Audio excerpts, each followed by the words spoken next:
আসসালামু আলাইকুম রহমতুল্লাহ। কেমন আছেন সবাই? আশা করছি সবাই ভালো আছেন।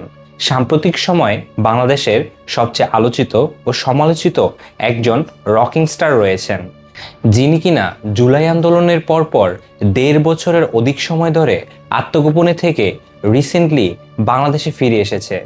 আজকের ভিডিওতে বিস্তারিত আলোচনা করব এই রকিং স্টার আসলে কে, জুলাই আন্দোলনে তার ভূমিকা এবং এতদিন কেন সে আত্মগোপনে ছিল, অন্তর্বর্তীকালীন সরকারের যাওয়ার পর কার ছায়াতলে সে আবার পুনরায় বাংলাদেশে ফিরে আসলো। আশা করব আজকের ভিডিওটি দেখার পর এই রকিং স্টারকে নিয়ে কারো মনে আর কোনো সংকোচ থাকবে না। চলুন শুরু করা যাক। পার্ট ১, এই রকিং স্টার আসলে কে। এই আলোচিত সমালোচিত রকিং স্টার হচ্ছেন আরএস ফাহিম চৌধুরী, যার আসল নাম কামরুল হাসান চৌধুরী, যিনি ২৮ ফেব্রুয়ারি ১৯৯৬ সালে বাংলাদেশে জন্মগ্রহণ করেন এবং বাংলাদেশের কুমিল্লা জেলায় বড় হন। বর্তমানে তিনি ঢাকার মোহাম্মদপুরে অবস্থান করছেন এবং ২০১৩ সালে MSBZ নামে একটি সাইকেল স্ট্যান্ড গ্রুপ প্রতিষ্ঠা করেন। ছোটবেলা থেকেই আরএস ফাহিম চৌধুরীর ভেতরে নানান ধরনের আগ্রহ দেখা যায়। এর মধ্যে অন্যতম হচ্ছে সাইকেল দিয়ে স্ট্যান্ড করা, যা তিনি পরবর্তী সময়ে সোশ্যাল মিডিয়া প্ল্যাটফর্মে তুলে ধরেন। আরএস ফাহিম চৌধুরীর শিক্ষাগত যোগ্যতা হচ্ছে মাধ্যমিক এবং উচ্চ মাধ্যমিক পর্যায় পর্যন্ত। ২০১৫ সাল থেকে ২০১৮ সালের ভিতরে তিনি সোশ্যাল মিডিয়া প্ল্যাটফর্মের সাথে যুক্ত হন, যার মধ্যে অন্যতম হচ্ছে ফেসবুক, ইউটিউব এবং ইনস্টাগ্রাম। আরএস ফাহিম চৌধুরী তার প্রথম দিকে সোশ্যাল মিডিয়া প্ল্যাটফর্মগুলোতে সাইকেল স্ট্যান্ড ভিডিও ছাড়ত। পরবর্তীতে তিনি সাইকেল রেখে bike stand, family blog, personal blog সহ শুরু করে ছোট ছোট শর্টস ভিডিও ছাড়ত। কিন্তু সোশ্যাল মিডিয়া প্ল্যাটফর্মগুলোতে অবস্থার উন্নতি না দেখে তিনি বাংলাদেশের অন্যতম সফল ব্যবসা কাপল ব্লগ অর্থাৎ সোশ্যাল মিডিয়ায় বউ ব্যবসা করতে তার অন্যতম শুভাকাঙ্ক্ষী মানজিয়া শিমুকে নিয়ে আসেন। এরপর ধীরে ধীরে তার সোশ্যাল মিডিয়ার প্ল্যাটফর্মগুলোতে বাড়তে থাকে অসংখ্য ফলোয়ার। পার্ট ২, জুলাই আন্দোলনে তার ভূমিকা এবং এতদিন কেন সে আত্মগোপনে ছিল। আরএস ফাহিম চৌধুরীর সবচেয়ে বড় সম্পর্ক ছিল নিষিদ্ধ সংগঠন আওয়ামী লীগের সাথে। অনেক ছবি, সোশ্যাল মিডিয়া পোস্টে দেখা যায় আওয়ামী লীগের বিভিন্ন নেতাকর্মীদের সাথে তার উঠা বসা। বিশেষ করে মোহাম্মদপুরে সাবেক কমিশনার তারিকুজ্জামান রাজীবের ঘনিষ্ঠ ব্যক্তি ছিল আরএস ফাহিম চৌধুরী। একই সাথে মাই টিভি চ্যানেলের মালিকের ছেলে দালাল উদ্দিন আফ্রিদির সাথে তার ঘনিষ্ঠ বন্ধুত্বের সম্পর্ক ছিল। তার নামে একটি বিশাল অভিযোগ ছিল যে রাজীবের ছত্রছায়ায় তিনি মোহাম্মদপুরে এক বিশাল কিশোর গ্যাং নিয়ন্ত্রণ করতেন।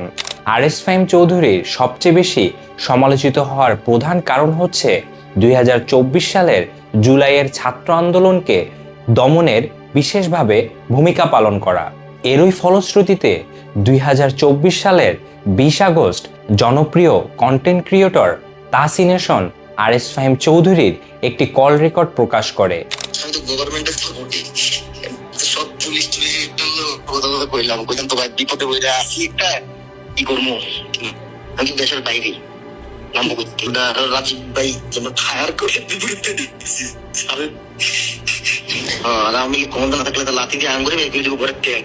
যে কল রেকর্ডে শোনা যায় হাসতে হাসতে এবং মনের আনন্দ নিয়ে রাজীব যে ছাত্র জনতার উপর গুলি করেছিল তার প্রশংসায় ভেসে উঠছেন আরএস ফাহিম চৌধুরী। এই কল রেকর্ডটি সেই সময় ব্যাপক পরিমাণে ভাইরাল হয়, যার ডিফেন্সে আরএস ফাহিম চৌধুরী লাইভে এসে কিছু বক্তব্য প্রকাশ করে। তিনি আরো উল্লেখ করে যে তার কলের বিপরীত পাশের ব্যক্তিটি ছিল দালাল উদ্দিন আফ্রিদি। আমাকে নিয়ে ইতিমধ্যে একটি কন্ট্রোভার্সি তৈরি হয়েছে, যেখানে বলা হয়েছে যে আমি আন্দোলনের সময় শিক্ষার্থীদের পাশে ছিলাম না। আর ওই অডিও রেকর্ডটিতেই শুধুমাত্র আমার ভয়েসটি শোনা যাচ্ছে। আর কলটা কিন্তু একজনের মধ্যেই হয় না, অপর প্রান্তেও কিন্তু একটি মানুষ ছিল যার নাম তহিদুদ্দিন আফ্রিদি। এই রকিং স্টারের লাইভটি যখন ব্যাপক পরিমাণে ভাইরাল হয় তখন তিনি নানান সমালোচনার মাঝে পড়েন। এই সমালোচনা থেকে মুক্ত হতে তিনি পুনরায় একবার লাইভে আসেন এবং লাইভে এসে স্বীকার করে যে এই কল রেকর্ডটি উনারই ছিল। যে ভয়েস সেটা আমারই একটা রেকর্ডে ছিল, এন্ড সেই ভয়েসটা আমারই।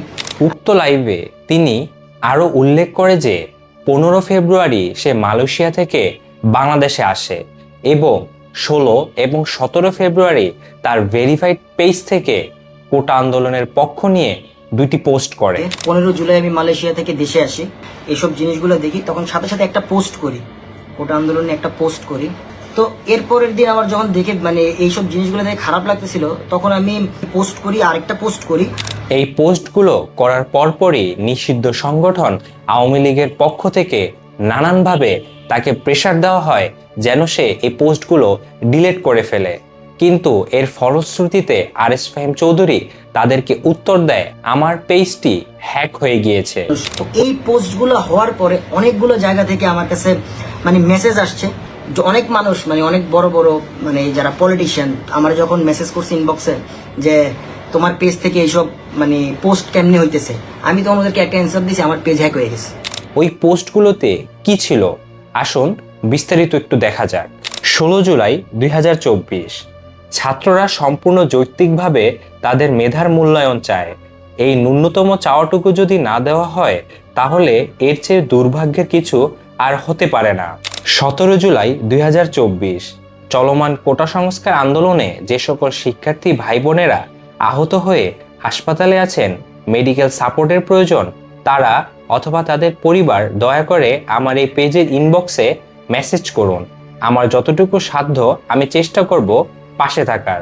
এরই ফলশ্রুতিতে হঠাৎ তাশরিফ খান লাইভে এসে উল্লেখ করে যে সেই সময় আরএস ফাহিম চৌধুরী এবং তিনি একইভাবে ভিকটিম ছিলেন। আরএস ফাহিম, লেজিট বান্দার যে ম্যানেজার আইমান, নিয়ন এনন, আমরা 4-5 আমরা বসছিলাম, আমরা বসে বলছিলাম এই সিচুয়েশন, আমরা ডিসিশন নিছিলাম আমরা কেউ বাসায় থাকবো না, আমরা প্রয়োজনে পালায় যাব, তারপরেও দেশের সাথে ছাত্রদের সাথে ছাত্রদের রক্তের সাথে আমরা বেইমানি করবো না। জুলাই আন্দোলনের পরপর স্বৈরাচার শেখ হাসিনা পালিয়ে যাওয়ার পরে অন্তর্বর্তীকালীন সরকার থাকাকালীন অবস্থায় আরএস ফাহিম চৌধুরী নামে কয়েকটি মামলা করা হয়, যার ফলশ্রুতিতে আরএস ফাহিম চৌধুরী এই দেশ থেকে বিদায় নিয়ে সর্বপ্রথম মালয়েশিয়া, সেখান থেকে থাইল্যান্ড, এরপর কাতার, এরপর সৌদি আরব থেকে বাহরাইন, সেখান থেকে সর্বশেষ দুবাইতে যান। তাহলে প্রশ্ন হচ্ছে, যদি আরএস ফাহিম চৌধুরী সব দিক থেকে স্বচ্ছ থাকতো তাহলে সে কেন দেশ থেকে পালিয়ে বিদেশে পাড়ি জমালেন? পার্ট 3, অন্তর্বর্তীকালীন সরকারে যাওয়ার পর কার ছায়াতলে সে আবার পুনরায় বাংলাদেশে ফিরে আসলো। অন্তর্বর্তীকালীন সরকার যাওয়ার পরে নির্বাচনের শেষেই হঠাৎ 2026 সালের 21 ফেব্রুয়ারি আরএস ফাহিম চৌধুরী দেশে ফিরে আসে। বাংলাদেশে আসার পর সে বিশাল এক শোডাউন দিয়ে জানান সে ফিরে আসছেন। এখন প্রশ্ন হচ্ছে, কার সাথে চুক্তি করে দীর্ঘ 1.5 বছরের বেশি সময় ধরে বিদেশে থাকার পরে হঠাৎ সে বাংলাদেশে ফিরে আসলো?